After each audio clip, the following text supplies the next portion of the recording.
safetyman.co with a firearms safety and training tip for you. So recently, there's a study that was released that talks about how your eyes and brain work together to process visual imaging and stimulus when you're out and about walking around or just standing in your kitchen. So what this study says is that your eyes bring in everything. They notice everything. Sometimes, most of the time, it's going to be a lot more information than we actually need or want based on what the situation is.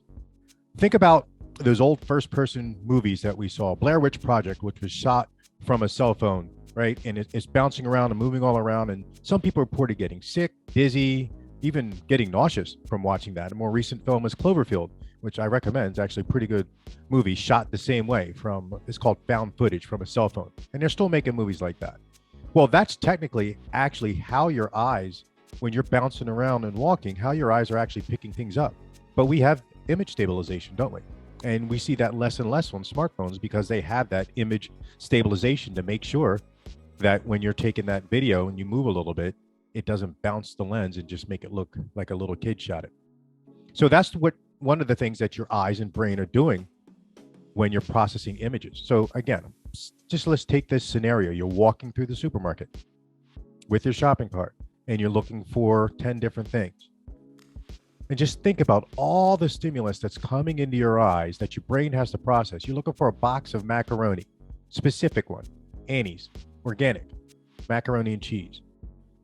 And you have to find the aisle, find the shelf, find the box, get the size, and then put it in your shopping cart. And we do that automatically without thinking about it.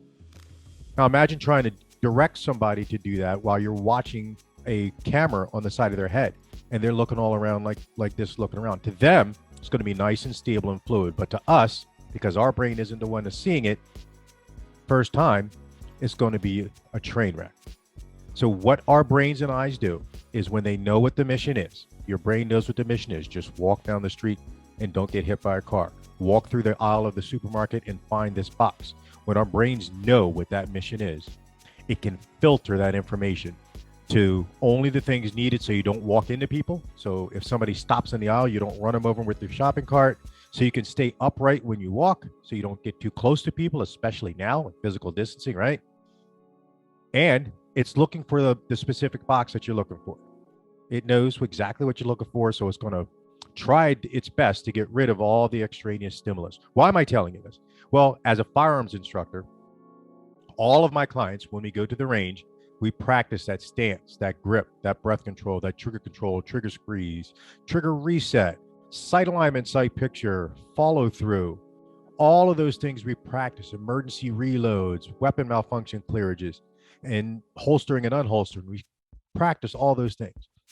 But we're stressing while we're doing that training is that we have to be used to scanning in between engagements. When we're done that engagement, bring that weapon in, check the weapon, make sure it's okay.